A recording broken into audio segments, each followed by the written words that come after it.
الحمد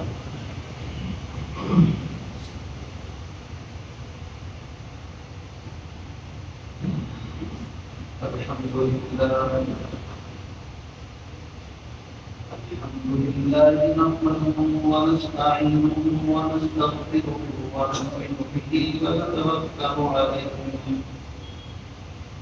ونعوذ بالله من شرور أنفسنا ومن سيئات أعمالنا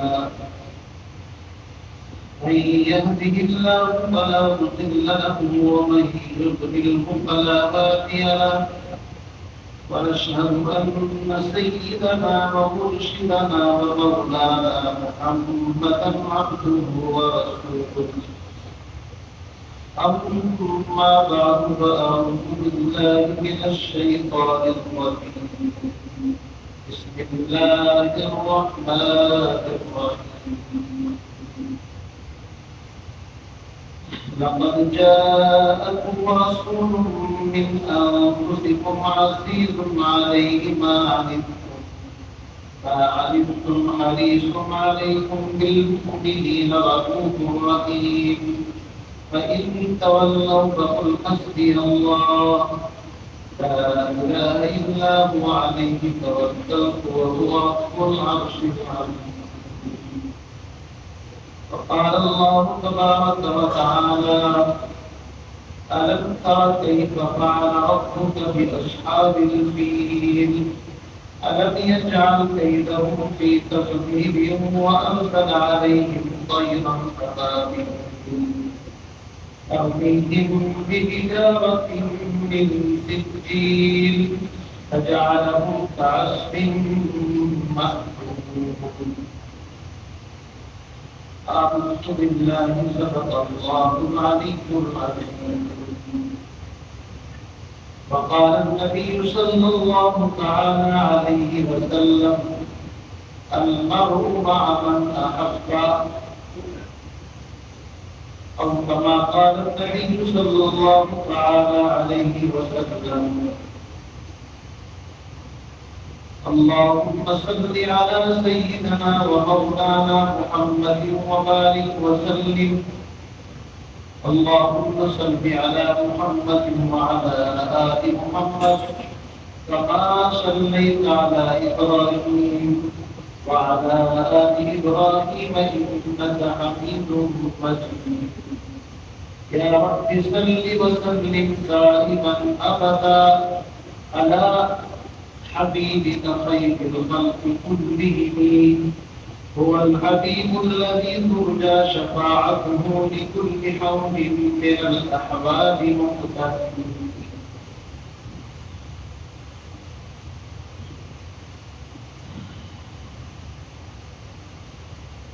روشانی نے تیری قدروں کو دریا کر دیا روشانی نے تیری قدروں کو دریا کر دیا دل کو روشن کر دیا آنکھوں کو بینا کر دیا. اس نے ذروں کو ملایا اور صحرا کر دیا. اس نے قطروں کو ملایا اور دریا کر دیا. اس کی حکمت نے یتیموں کو کیا ذر یتیم. اس کی حکمت نے یتیموں کو کیا ذر یتیم اور غلاموں کو زمانے بھر کا مولا کر دیا.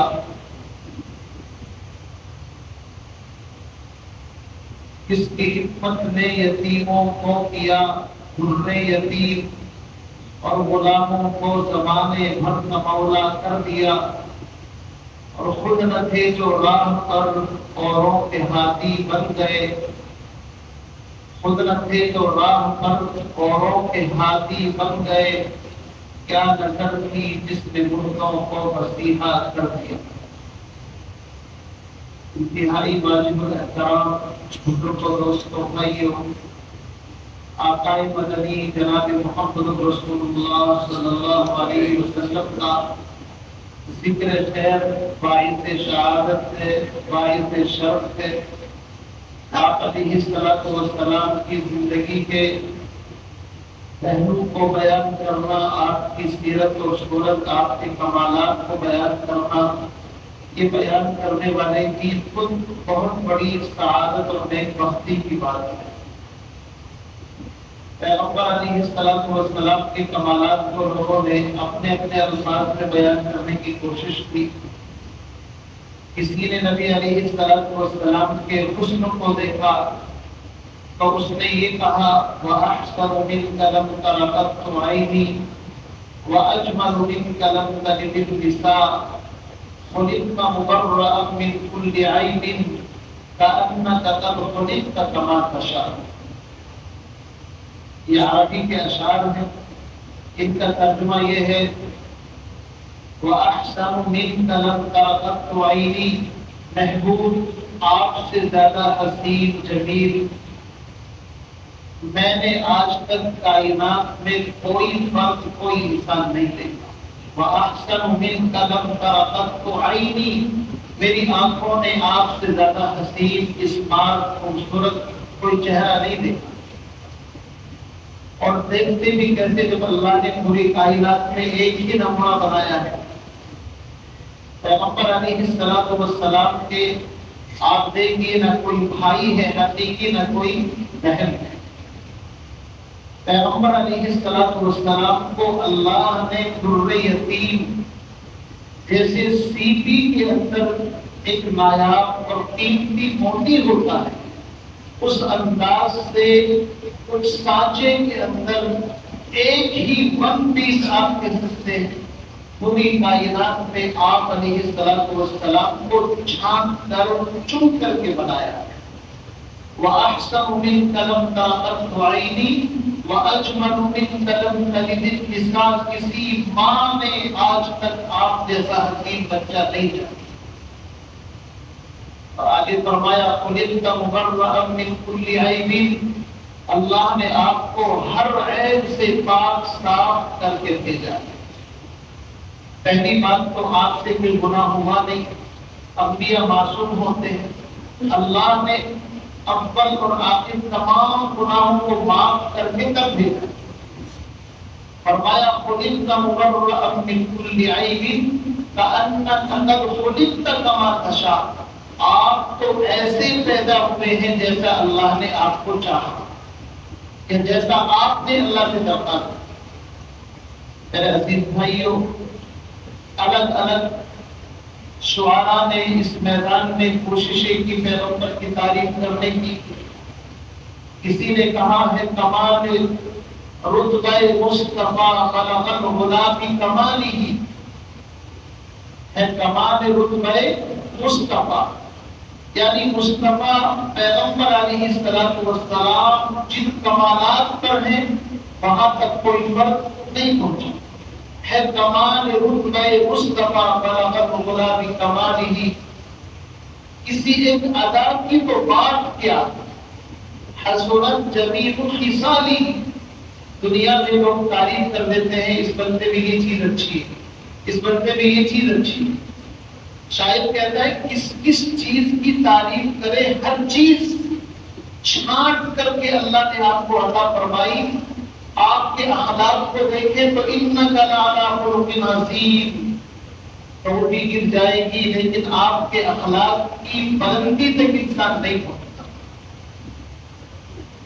آپ کے کمالات کو دیکھنا چاہیں تو کمالات اتنے زیادہ کہ لکھنے والے کے قلم ٹوٹ جائیں، کہنے والے کی زبان خشک ہو جائے، اس لیے کہ جس کو خود قرآن کہتا ہے وَرَفَعْنَا لَكَ ذِكْرَكَ، محبوب آپ کا ذکر ہم نے سب سے زیادہ بلند کر دیا ہے، تو جس کے ذکر کا تذکرہ آسمانوں میں، جس کی رفعت زمین میں، مشرق میں، مغرب میں، اور عرش پر، فرش پر، انسانوں کی زبان پر اور ہر مخلوق کی زبان پر، اور جس کو خود قرآن نے کہا وَرَفَعْنَا لَكَ ذِكْرَكَ، تو اس کے کمال کو کوئی بیان کر سکتا ہے؟ اسی لیے کہا ہے کمال رتبہ مصطفیٰ بلغ العلا فی کمالہ، کسی ایک ادا کی تو بات کیا، حسنت جمیع خصالہ، وہ خدا کا جس نے بتا دیا صلو علیہ وآلہ، فرمایا کہ پیغمبر علیہ السلام کی ایک ایک ادا، ایک ایک صفت ایسی ہے کہ انسان پوری زندگی اس کو بیان کرتا رہے، بیان کرنے کا حق ادا نہیں ہو سکتا۔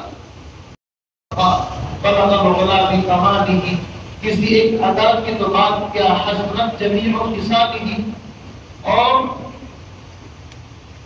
تو خدا کا جس نے بتا دیا صلو علیہ وآلہ۔ تو میرے عزیز بزرگ و بھائیوں، میں اس مختصر سے وقت میں پیغمبر علیہ السلام کی سیرت، آپ کے اخلاق، آپ کے کمالات، آپ کے کس طرح بیان کر سکتا ہوں؟ میں کیا ہوں، میری مدح کیا ہے شہنشاہ، حسان و فرزدق ہے یہاں عاجز و حیران، شرمندہ زمانے سے گئے وائل و سرما، قاصر ہے سخن فہم سخن سچ سخن کام، کیا مدح کبے خاک سے ہو نور خدا کی، لکنت یہی کرتی ہے زبانیں فصاحت کی۔ بڑے بڑے مسیح میدان میں گھٹنے ٹیک دیتے ہیں، ہم ہار گئے لیکن نبی کی تعریف کا ادا نہیں ہو سکتے۔ لیکن پھر بھی میں اپنی نصاب کے مطابق کوشش کروں گا کہ کچھ موتی اٹھا کر کے آپ کے دامن کے اندر ڈالوں۔ میرے عزیز بزرگ بھائیوں، پیغمبر علیہ السلام ابھی دنیا میں تشریف نہیں لائے۔ آپ علیہ السلام کی آمد سے پہلے ایسے حالات، ایسے واقعات پیش آ رہے ہیں کہ لوگ حیران سے پریشان۔ میں نے قرآن پاک کی ایک چھوٹی سی سورت پڑھی ہے جو غالباً ہر نمازی 5 نمازوں میں سے کسی نہ کسی نماز میں اس سورت کو پڑھتا ہی ہے۔ أَلَمْ تَرَ كَيْفَ فَعَلَ رَبُّكَ بِأَصْحَابِ الْفِيلِ۔ اللہ نے اس سورت میں ایک واقعے کی طرف اشارہ کیا ہے۔ ابھی آقا دنیا میں تشریف نہیں لائے۔ آپ جانتے ہیں پیغمبر آخر الزمان تاجدار بطحہ محمد عربی صلی اللہ علیہ وسلم کو ابراہیم علیہ السلام نے مانگا تھا۔ وَإِذْ يَرْفَعُ إِبْرَاهِيمُ الْقَوَاعِدَ مِنَ الْبَيْتِ وَإِسْمَاعِيلُ رَبَّنَا تَقَبَّلْ مِنَّا إِنَّكَ أَنْتَ السَّمِيعُ الْعَلِيمُ۔ خانہ کعبہ اللہ کا گھر بنا دیا۔ اسماعیل علیہ السلام ایک دارہ مٹی پر تملا رہے، کہا اللہ پہلے تو آپ اس کو قبول فرما دیجیے، اور قبولیت کی دعا مانگنے کے بعد ربنا وابعث فیہم رسولا من انفسہم یا منہم، مولا انہی کی اولاد میں سے، یعنی حضرت اسماعیل ہی کی اولاد میں سے ایک ایسا پیغمبر، ایسا نبی، ایک ایسی ہستی کہ جس کا ذکر آسمانوں میں، زمین میں، ہر جگہ پر ہے، جس کو محمد رسول اللہ کہا جاتا ہے، مولا اس کو میری جھولی کے اندر ڈالا۔ یہ دعا پڑھو۔ اللہ رب العزت نے کہا ٹھیک ہے، تمہاری دعا ہم نے قبول کر۔ اور پیغمبر علیہ السلام کے آنے کے اسباب ایسے اختیار کیے گئے کہ حضرت حاجرہ اور ان کی والد اور ان کے بچے حضرت اسماعیل کو مکہ المکرمہ پہنچا دیا تھا۔ وہیں پر ان کی شادی ہوئی، پلے بڑے، اسی خاندان میں چلتے چلتے خاندان بنو ہاشم بنو قریش کے اندر پیغمبر آخر الزمان تشریف لائے۔ آپ جانتے ہیں پیغمبر علیہ السلام کا حسب کیا ہے؟ محمد بن عبداللہ۔ یاد ہونا چاہیے نہیں کہ اپنے نبی کا نام کیا محبت ہے۔ محمد بن عبداللہ بن عبد المطلب بن ہاشم بن عبد مناف بن قصی بن کلاب بن مرہ بن غالب بن بغی بن فہر بن مالک بن کنانہ۔ اوپر کی طرف آپ چلے جائیں گے۔ میں زیادہ تفصیل میں لے جا کر کے تھوڑا نیچے کی طرف بھی رہوں گا، چونکہ جیسا مجمع ایسی بات کرنی چاہیے۔ پیغمبر علیہ السلام کا نام کیا ہے؟ محمد۔ آپ کے والد کا نام عبداللہ اور دادا کا نام عبد المطلب۔ حقیقت بات یہ ہے کہ آپ کے دادا کا اصل نام عبد المطلب نہیں ہے، یہ یاد رکھیں۔ اصل نام ان کا شیبہ ہے. کیا نام ہے؟ شیبہ. یاد رہے گا نا، اصل نام ہے شیبہ. شیبہ کے معنی آتے ہیں جس کے پیشانی یا سر کے کچھ بال سفید ہوں، اس کو شیبہ کہتے ہیں عربی زبان میں. پیغمبر علیہ السلام کی جو دادا ہے یعنی شیبہ، ان کی والدہ مدینہ منورہ کی تھی. یعنی گویا کہ پیغمبر علیہ السلام کا ددیال جو ہے وہ مدینہ منورہ ہے، اور خود نبی علیہ السلام جو ہے ان کی والدہ جو ہے حضرت آمنہ وہ بھی مدینے سے. صورتحال یہ ہوئی، ہاشم کے کئی بیٹے تھے، اور ہاشم کہتے ہیں 100 روپے میں روٹی ملا کر کے لوگوں کو کھلانے والے کو ہاشم کہتے ہیں. تو شیبہ کے جو والد تھے یعنی ہمارے نبی کے پردادا، وہ اتنے سخی اور فیاض تھے، خانہ کعبہ کے متولی ذمہ دار تھے، لوگوں کی خدمت اپنے اناج غلے سے روٹیوں سے اور گوشت اور اونٹ کاٹ کر کے شوربہ اور اس میں روٹی ڈال کر کے لوگوں کو کھلاتے تھے. اور ان کا نام ہی ہاشم. ان کے کئی بیٹے تھے، ایک بیٹے کا نام مطلب بھی تھا. تو میرے عزیز بزرگوں بھائیوں، صورتحال یہ ہوئی کہ پیغمبر علیہ السلام کے جو دادا ہیں ابھی بچپنا تھا، والد کسی کام سے گئے اور ان کا انتقال ہو گیا. یہ چھوٹا بچہ ہے، مدینے کے اندر رہتا ہے. مکے سے ایک آدمی مدینے گیا ہوا ہے، اس نے دیکھا ایک چھوٹا سا بچہ ہے، بڑا تین انداز ہے اور تین بالکل نشانے پر مارتا ہے. تو کہتا ہے میں خاندان بنو ہاشم اور خاندان قریش سے ہوں، اپنا فخر کے ساتھ نام لیتا ہے. اس نے کہا کہ بھئی یہ بچہ تو قریش خاندان سے یہاں پر کیا کر رہا ہے. اس نے آ کر کے مطلب سے کہا کہ یار تمہیں کچھ تھوڑا بہت لحاظ کرنا چاہیے، وہ تمہارا بھتیجا والد فوت ہو گئے، بھتیجا مدینے کے اندر ہے اور وہ ایسا سٹیک نشانہ لگاتا ہے کہ میں تو حیرت زدہ ہو گئے. عربوں کے اندر غیرت پہنچ جاتا کہ یہ غیور قسم کے لوگ ہوتے. فوراً سواری لی اور مدینے کے اندر پہنچے اور ان کی والدہ سے اجازت لی کہ اگر آپ کہیں تو میں اپنے بھتیجے کو لے جاؤں. کہ آپ لے جائیے. چنانچہ مطلب نے اس بچے کو اتنی جلدی میں سواری کے اوپر سوار کیا ہوں کہ اوپر نہ کپڑے بدلے نہ کچھ پر جلدی وہیں پر جا کر کے کریں گے جو کچھ کرنا ہے. اور جب یہ راستے میں آ رہے تھے تو اس زمانے میں غلام اور باغیوں کا عام رواج تھا. لوگوں نے ان سے پوچھا کہ یہ کون ہے؟ تو انہوں نے کہا عبد المطلب. مطلب کا غلام بھی اس کے معنی ہوتے ہیں اور عبد کے معنی بندے کے بھی آتے ہیں. یعنی انہیں غیرت آئی کہ بڑے بڑے ابھی بدلے نہیں ہیں تو یہ کہوں میرا بھتیجا ہے، لوگ کیا کہیں گے.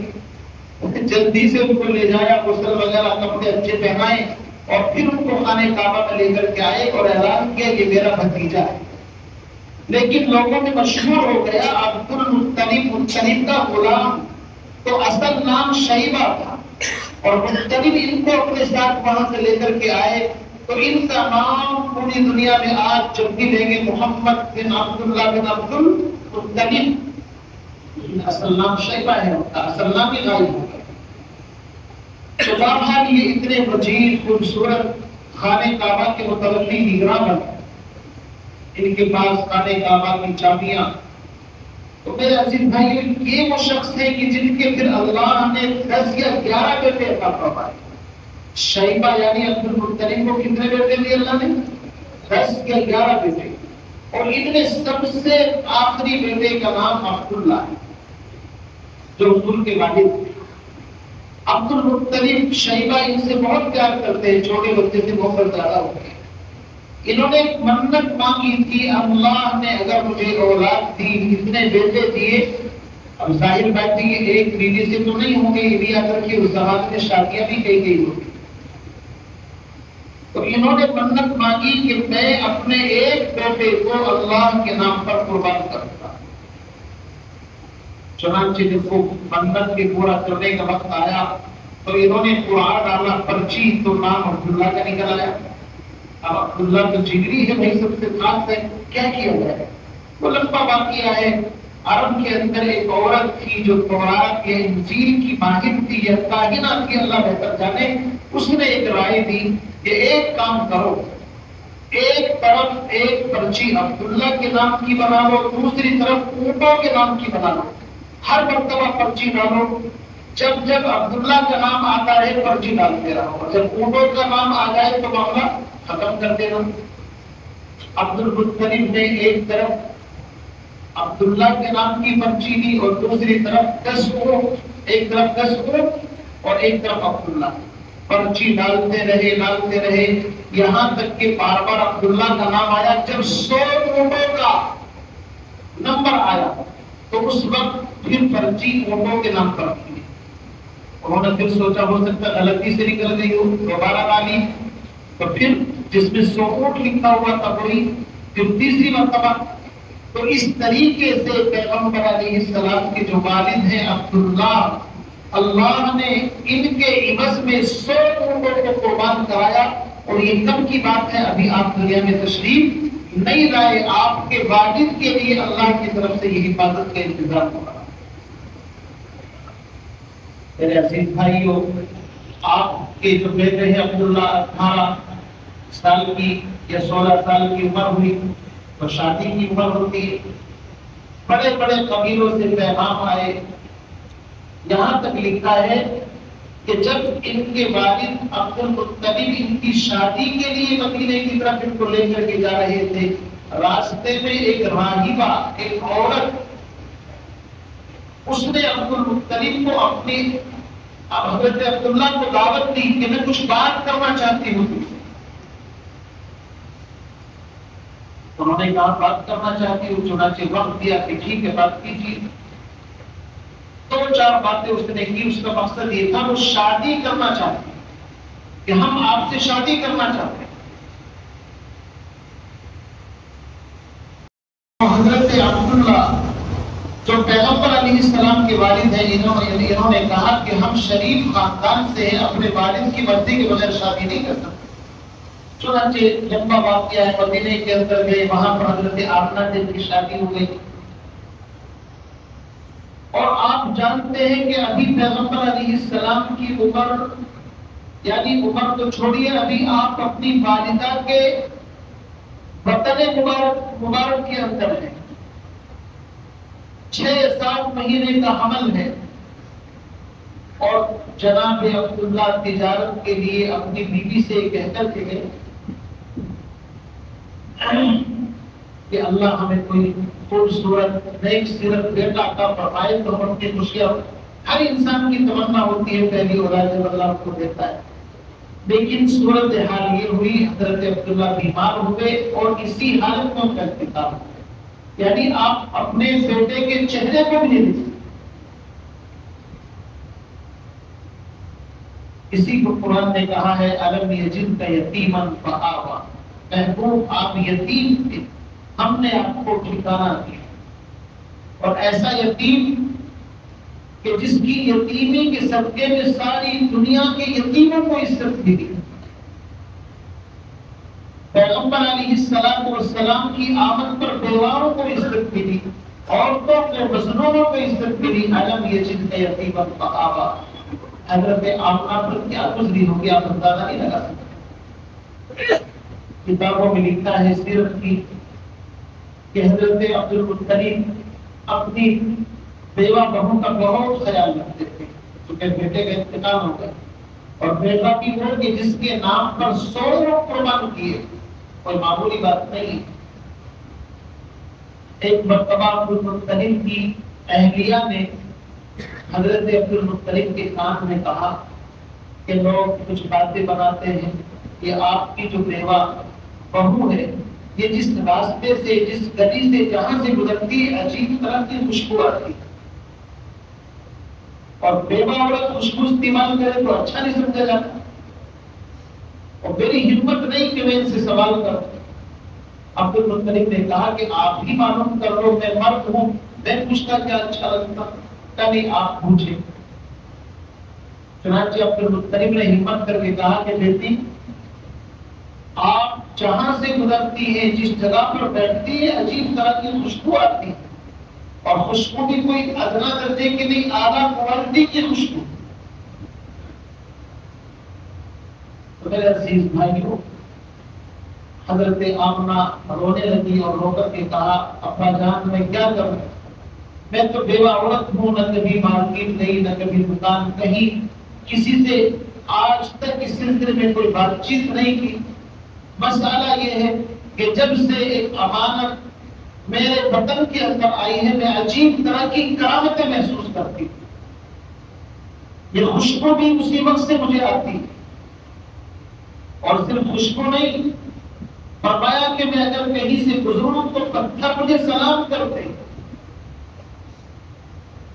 یہ برکت تھی اس آنے والے پیغمبر، اس مہمان کی جو حضرت آمنہ کے وطن کے اندر ہے۔ میرے عزیز بھائیوں، پیغمبر علیہ السلام کے کمالات تو اتنے ہیں کہ کہنے والا کہتے کہتے تھک جائے، لیکن ان کمالات کو بیان نہیں کیا جاتا۔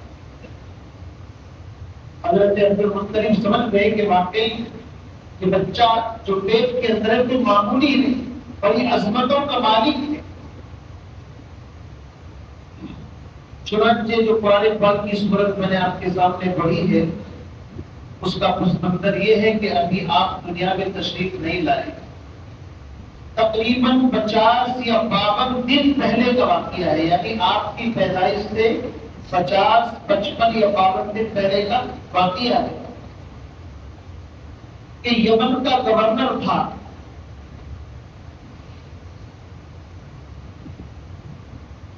اس نے اپنے یہاں یمن کے اندر ایک بہت بڑا کنیسہ گرجا گھر تعمیر کیا۔ ابرہہ اس کا نام تھا۔ مقصد اس کا یہ تھا کہ ہم نے سونے کا چاندی کا بہترین عالیشان ایک ڈپلیکیٹ جعلی کعبہ بنا دیا ہے، یمن کے لوگ حج کرنے جو مکہ جاتے ہیں وہاں پر نہ جائیں، یہیں پر حج کیا ہے۔ اس کا مقصد یہ تھا آمدنی بھی ہوگی، لوگ آئیں گے جائیں گے، اصلی خانہ کعبہ کی عظمت ختم ہو جائے گی۔ تو یاد رکھیے اس زمانے کے گئے گزرے لوگ اگرچہ وہ بت پرست تھے، مشرک تھے، خانہ کعبہ کا طواف کرنے والے، لیکن ان کی غیرت نے اندر سے جھنجھوڑا۔ کچھ لوگ بڑے غصہ ہوئے، اور ایک آدمی تھا وہ وہاں مستقل طریقے سے سفر کر کے پہنچا، اس نے اس ڈپلیکیٹ جو نقلی کعبہ تھا اس کو آگ بھی لگائی اور اس میں تلازم گندگی وغیرہ بھی کی اور آ گیا وہاں سے۔ جب ابراہم کو پتا چلا تو اس نے قسم کھا لی کہ میں خانہ کعبہ کو گرا کر کے رکھوں گا اور اس کی عظمت کو قلع کما کر دوں گا۔ چنانچہ وہ ایک بڑا ہاتھیوں کا لشکر لے کر کے وہاں سے چلا، اور جس ہاتھی کے اوپر وہ سوار تھا اس کا نام تھا محمود، بڑا سمجھدار ہاتھی تھا۔ جہاں سے وہ گزرا لوگوں نے مقابلے کی کوشش کی عربوں نے، لیکن اللہ کو یہ گوارا نہیں تھا کہ اس کی شکست انسانوں سے ہو۔ اللہ نے یہ چاہا تھا کہ اس کی شکست بھی ایسی ہو تاکہ عبرتناک بنے۔ وہ جہاں سے گزرا فتح کرتا ہوا آگے بڑھتا رہا، یہاں تک کہ وادی محصر ایک جگہ ہے مکے کے اندر، حاجی لوگ عرفات اور مزدلفہ کے قریب جب ٹھہرتے ہیں تو وادی محصر میں ٹھہرنے کو منع کیا جاتا ہے کہ یہاں ٹھہرو گے تو آپ کا حج نہیں ہوگا۔ وہاں آ کر کے اس نے اپنا پورا کا پورا اپنا لاؤ لشکر بلا کر کے وہاں پر اکٹھا کیا اور پڑاؤ ڈال دیا، اور وہاں پر کچھ اونٹ وغیرہ چل رہے تھے، ان کو بھی اس نے پکڑ۔ وہ اونٹ تھے عبد المطلب، یہی شیبہ جو حضور کے بعد دادا ہے، عبداللہ کے والد، خانہ کعبہ کے نگراں بھی ہیں۔ اس نے سوچا اونٹوں کو پکڑا ہے تو آئیں گے، بات چیت کریں گے۔ چنانچہ حضرت عبد المطلب کو پتا چلا اونٹ پکڑ لیے ہیں، تو انہوں نے کاتبے میں جا کر کے اس سے بات کرتا ہوں۔ یہ لوگ بے خوف نڈر یہ نہیں جانتے تھے ڈر کیا چیز ہوتی ہے۔ چنانچہ تشریف لے گئے، کتابوں میں لکھا ہے ابراہم پر اتنا روب پڑا کہ وہ اپنے تخت سے نیچے اتر آیا اور کہا کہ نیچے بیٹھ کر کے بات کرتے۔ اس کا مقصد یہ تھا کہ شاید گفت و شنید کے ذریعے سے کوئی معاملہ طے پائے گا، کوئی خوشامد کریں گے ہمارے کعبے کو مت گراؤ، ہم یہاں پر طواف بند کرا دیں گے، آپ جو چاہے وہ کرو، آج نہیں چلتا ہے۔ یا ایک سال یہاں کر لیا کریں گے، ایک سال وہاں پر، کچھ نہ کچھ کمپرومائز کی شکل نکلے گی۔ عبد المطلب نے بیٹھتے ہی اس سے کہا کہ میں اپنے اونٹوں کے بارے میں بات کرنے کے لیے آیا ہوں۔ اب رہا تو اس کے تن بدن میں آگ لگ گئی، خوف اندر اس کے چھلک رہا تھا، کہنے لگا تم کیسے سردار ہو؟ میں کعبے کو ڈھانے کے لیے آیا ہوں، تم اونٹوں کی بات کرتے ہو؟ قربان چاہیے عبد المطلب پر۔ انہوں نے کہا دیکھو میرے ملکیت کے اندر اللہ نے مجھے اونٹ دیے ہیں، میں ان اونٹوں کا مالک ہوں، میں اپنے اونٹوں کے بارے میں بات کرنے کے لیے آیا ہوں۔ جہاں تک خانہ کعبہ کا تعلق ہے وہ لاوارث نہیں ہے، اس کا بھی ایک مالک ہے۔ کتنے الفاظ کے اندر ان کی جان تھی، کہا کہ جس کا وہ گھر ہے وہ خود نمٹ دے گا، میں اس معاملے میں کوئی انٹرفیئر نہیں کرتا، میں اپنے اونٹوں کے سلسلے میں آیا۔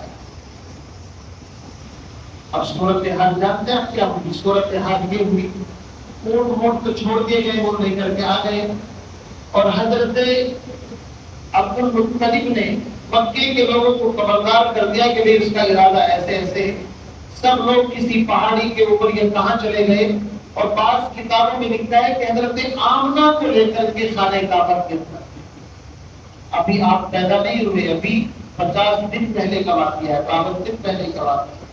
خانہ کعبہ کا قلال پکڑ کر کے دعا مانگی، اللہ ہمارے بس میں اس کا مقابلہ نہیں، یہ ہاتھی لے کر کے بڑے لشکر کے ساتھ آیا ہے، یہ تیرا گھر ہے، تو اس گھر کی حفاظت خود کرو۔ اللہ رب العزت نے ایسا انتظام کیا، قرآن کہتا ہے الم تر کیف فعل ربک باصحاب الفیل الم یجعل کیدہم فی تضلیل وارسل علیہم طیرا ابابیل۔ سمندر کی طرف سے ایک جھنڈ ابابیل پرندوں کا نمودار ہوا، جن کی چونچ اور پنجوں کے اندر 3 کنکریاں تھی، ایک چونچ میں ایک پنجے کے اندر، اور اللہ نے ان کنکریوں پر ان بدبختوں کا نام لکھ رکھا تھا کہ فلاں کنکری فلاں آدمی کو لگتی۔ وہ کنکری اوپر سے گرتی اور اوپر سے ہوتی ہوئی ان کے لوہے کی ٹوٹیوں کو پھاڑ کر کے بدن کو چھلنی کرتی۔ قرآن خود کہتا ہے الم تر کیف فعل ربک باصحاب الفیل الم یجعل کیدہم فی تضلیل وارسل علیہم طیرا ابابیل ترمیہم بحجارۃ من سجیل فجعلہم کعصف مأکول۔